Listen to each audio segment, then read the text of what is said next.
It's a real privilege to be out here today. I wish I'd known when I was in high school that one day I get to skip work, stand in front of a few hundred people and show my doodles. So I'd like to make a case today for drawing, not as something that you or I have talent for, not as a matter of artistry, but really as something, a fundamental right that we each have, and also something that we need to do on an everyday basis. Just as we expect everyone around us to be able to speak, read, and write these basic skills, drawing is really the same. It's not something that you can or can't do. To make that case, I want to speak to a couple of images that are probably pretty powerful and resonant in a lot of your minds as well as mine.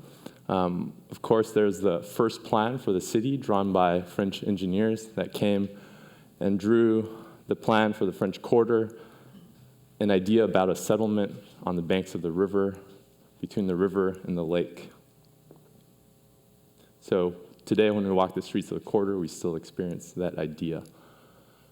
There's also the green dot fiasco, the Bring New Orleans Back plan in 2006, and the power of those simple graphics to describe something that people didn't want to see. The Fisk maps, if you know the actual maps themselves, green, yellow, red bands intertwining across the page, incredibly beautiful, and not so much tracing the flow of the river, but really a record of change over time, reminding us always how dynamic this landscape is.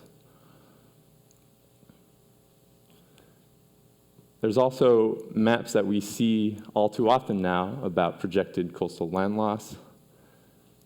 It's a story in these lines and dots about a retreating shoreline, about communities at risk.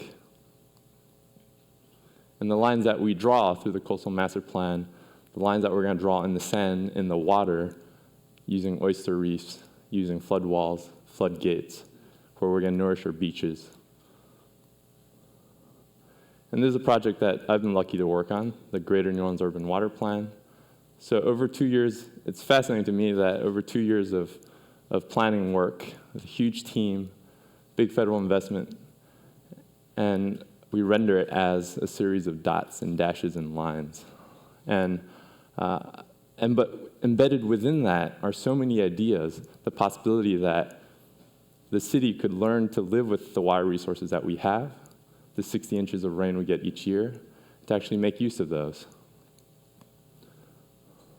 So all those images, I talk about those in the context of the present day when it's easier than ever to go out, to snap a picture, and it's a beautiful thing. You see something that's inspiring, and you can record it and share it with everyone around you. At the same time, I think what we neglect is our own creative capacities, the fact that you can take something that's maybe not fully formed yet, something that doesn't exist, a half-formed idea, and you can put it on a piece of paper and share it with somebody else. The idea that you can create an intermediary between me and you, between an abstract thought and a material, a tangible reality. And mark making is so simple. And when you make that first line, it's now out there, it's open to interpretation and possibly misinterpretation, and that's completely fine. I think that's great too. Klaus Oldenburg once said, you can tear a hole in a piece of paper, and that in and of itself could be a drawing. Doesn't take much. You start with one line, that becomes an armature upon which somebody else might hang 2 other lines, might explore a whole new idea, spin it around, create a new texture.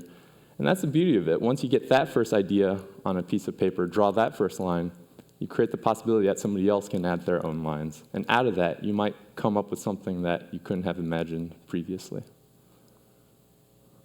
And so in my work as a planner and urban designer, we always talk about community engagement, about public outreach and public input.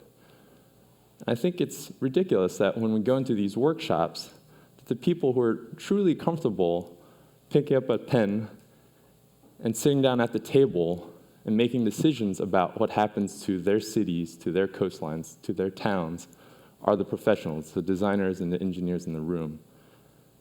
And that so many people would say, I can't draw. That's not something I do. Imagining a planning process in which everyone is actually expected to be able to draw. When somebody says, I've got an idea, that we can say, draw it for me, let's see it, what it means. Somebody can actually describe, I want this over here. I want this line to run like this instead of like this. And those are critical decisions.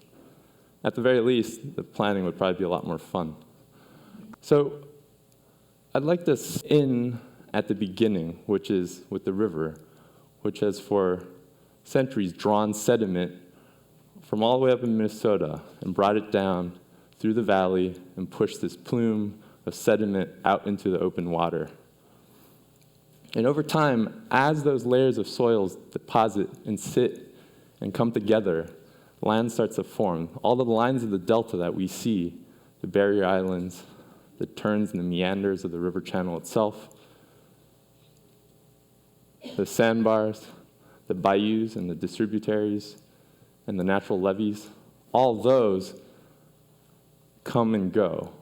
We know, living here, that no line in the delta can hold. And I think that's why every single one of us plays an incredibly important role, because each line in the delta must continually be remade.